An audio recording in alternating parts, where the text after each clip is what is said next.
Welcome to another video. Today we're going to be talking about Grounded, and we're going to be reviewing the Grounded 0.2.0 update, which released not too long ago, and I'll be just telling you if it's worth playing the game now, like if you haven't bought the game, like if it's worth buying it now because there's a new update and more content, or is it worth returning to if you've already played the game and you're like, oh, there wasn't enough content, or you didn't find it that enjoyable, but you felt there was potential and you want to play it again in the future, and you're wondering if this update is good enough to convince you to return. I'll hopefully help you decide on that decision. If you want to check out my review, feel free to check it out, and maybe check out the tutorial on how to complete the story if you are new to the game and haven't completed the game. It also allows you to know what way is the quickest way to complete it, like the fastest route and so on. There's probably even better routes, but it's short and simple and gets to the point quickly, so hopefully you enjoy that if you haven't watched that. It's doing really well, so thank you to everyone who's watching that. Now let's get right into this. 0.2.0, that's quite difficult to say for some reason. It's the first major update to the game. The main new features that are added to the game: they've added birds. This allows for new crafting materials and recipes from bird feathers. It's quite a gigantic thing, I'll show gameplay on screen. There's a perk system with 13 unique perks to discover, which is quite cool, just adds extra depth. New robot quest types. I'm not even going to try to pronounce those, which is one of them is a crafting quest, and another one is asking you to locate certain chips. I already know where two of them are, so that's quite good. They've added fences like Sprig and Acorn. Acorn's a stronger one. They've also added table buildings, so you can just have tables and chairs. There's two types of them, grass and clover.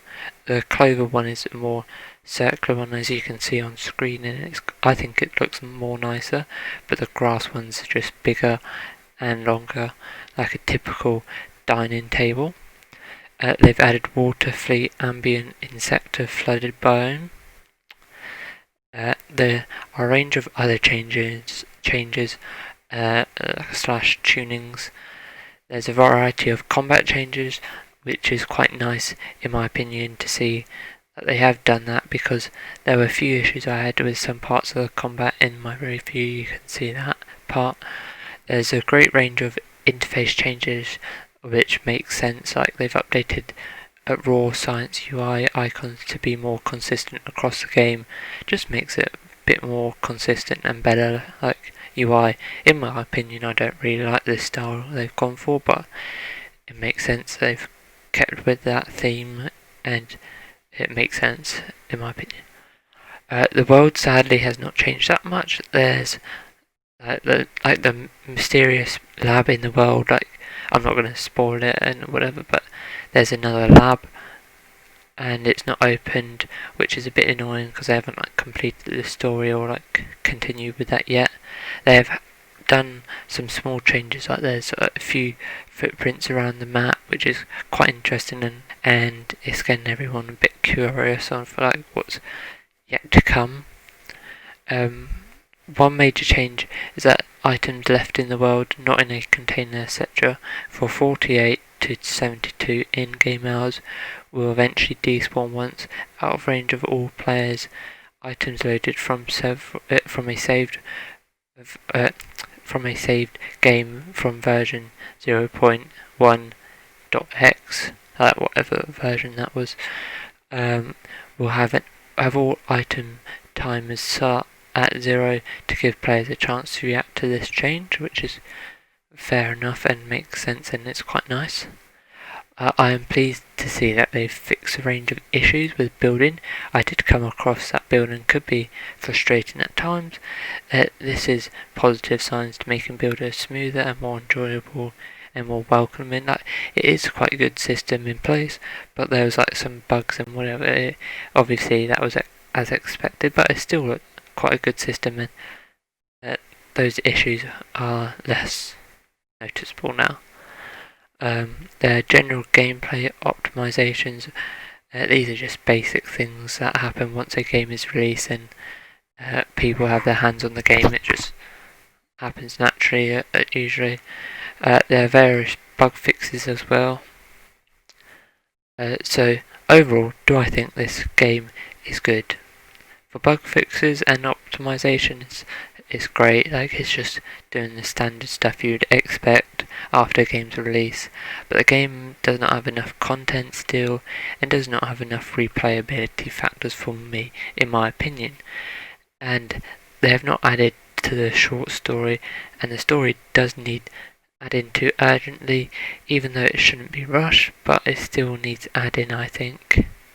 I think for players that enjoy the current game, it is great, but if you're a YouTuber or a streamer and considering returning, I do not think it is worth visiting it yet, or like returning to it and continuing your series or whatever.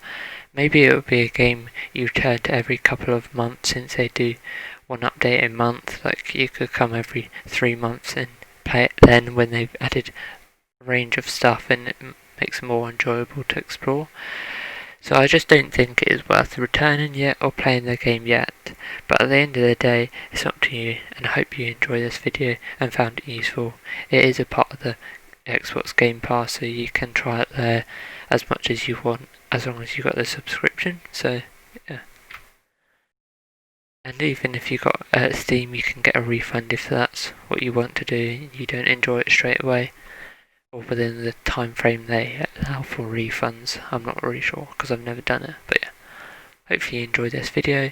See you on the next video or live stream, whenever that is, and goodbye.